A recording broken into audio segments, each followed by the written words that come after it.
watch me touch the sky. Delayed landing before I touched down. I never dropped out. I took a break to study my trials and tribulations. Had to sit down and meditate. Had to finish school and graduate. Took a weight off my Future Hendrixx. I'm not sure if he has another name, but he is back with another album called I Never Liked You. And to the fans, they will tell you that it's been a minute since you dropped something, and they will probably even tell you, okay, they're fans, they're probably not gonna tell you, but it's been a minute since he dropped something of substance. So he's also suffering from the same syndrome, the I'm rich syndrome that I call that. Eventually, when you make it, it's, I don't know, your music doesn't sound the same anymore because now you have money and you're set for like 10 lifetimes or whatever it is that people do in this industry. And let me just get into this, then I'll tell you my feedback on the last gist of this thing. First track, 7:12 p.m. It's hard hitting as you'd expect, pound for pound type stuff. It was a dope intro. It gave me I woke up in a Bugatti type vibes. I don't know when like Future was still Future.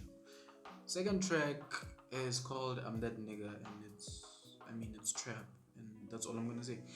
Keep It Burning featuring Kanye West. Again, it's trap. Kanye West does the chorus.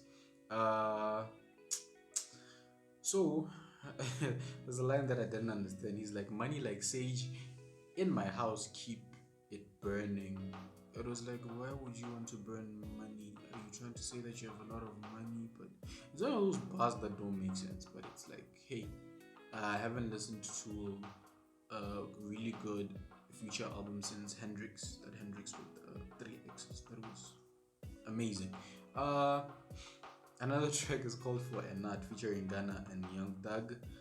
Mumble rap honchos coming in together. I mean, it's catchy, don't get me wrong, but it's like you can just guess what the title talks about. It's and then there's a track called Puffing on Zooties. Zooties, I'm not American, so I didn't even do research. I'm sorry about that. That's negligent of me, but that's why you guys are here, so that you can listen and then go see for yourself. Guessing he's talking about weed, and I just couldn't. It's a hella beat, and that was it. I like the opera touch. It was as if remember the Dragon Ball Z episode when Goku was turning into a Super Saiyan God, and then they were playing that opera. I really like that part, and that was it. Gold Stacks. Nope. There was just too many whack bars that didn't make any sense. That wasn't for me. There's another track called Wait For You, and this is the crown jewel of the album. I've grown to like it because Thames is there and she carries the track. It's not even her actual track or actual vocals like brand new for this track. It was taken from another track a mate of mine told me. Drake was there, and I feel like if it was a bit more slowed down, it was gonna be as you'd expect it. But man, it's Future. Love You Better. Again, this one was the one that was slowed down, and we can call it a trap ballad. It's one of the cuts that I really liked. I really thought it was beautiful. Massaging Me. Is it Messaging Me or Massaging Me? Hey, sorry guys. Okay, it's Massaging Me, and it goes back to where we left off. The wackiness and no thought whatsoever put into the tracks, and it's just even the titles. I'm sorry. And then there's a track called Chicken featuring East G, and I mean the title just says it all, man. And then there's another track called We Just Wanna Get High, and he talks about getting high. And then Voodoo featuring Kodak Black. I know there's a lot of people that like Kodak Black. I don't know why, but it's an okay track. Kodak Black will forever be rapping off beat, or maybe he does it to other artists because he has a track with Rod Wave, and You know, when you're when you're at the garage, ne, trying to buy bread, ne, filling station, whatever you guys call it, and you're just there minding your business, and then a car crashes into the market, into like the store, and then yeah, it felt like that. That's how Kodak is usually introduced into tracks. It's like that car that just hits like the side of a building, and then it's like the front part is like where it's not supposed to be. Yeah, it felt like that. Holy Ghost. I mean, you can guess that he's talking about a car. It's like at this point, I was just dragging myself to finish this thing so I could give a half decent review.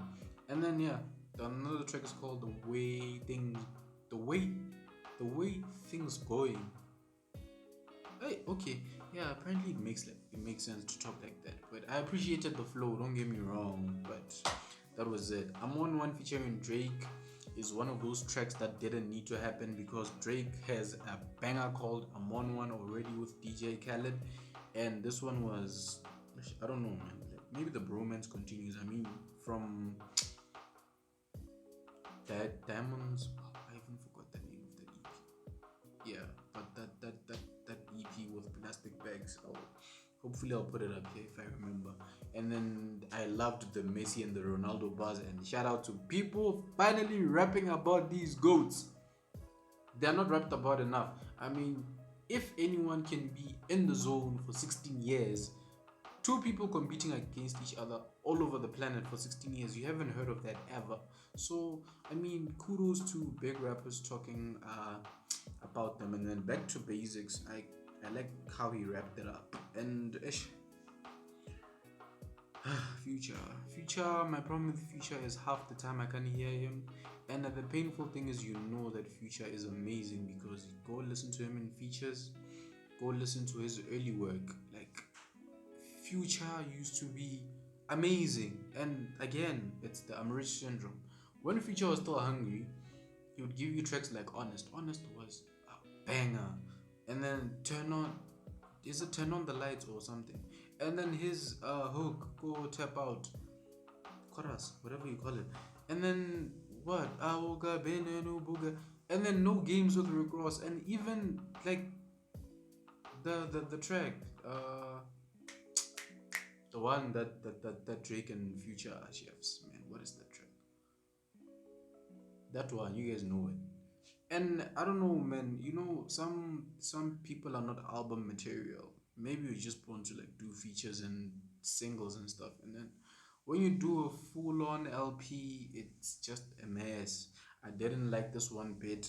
Maybe it'll grow on me. I don't think so because I am always gonna want the Future that used to be hungry, like any other rapper, like any other fan. And if you wanna listen to it, go check it out. It has like so many tracks. But yeah, there's just people for Future and there's just not. So yeah, peace. Man, I put my work up in this bitch, I be grinding. Man, I'm from the mud.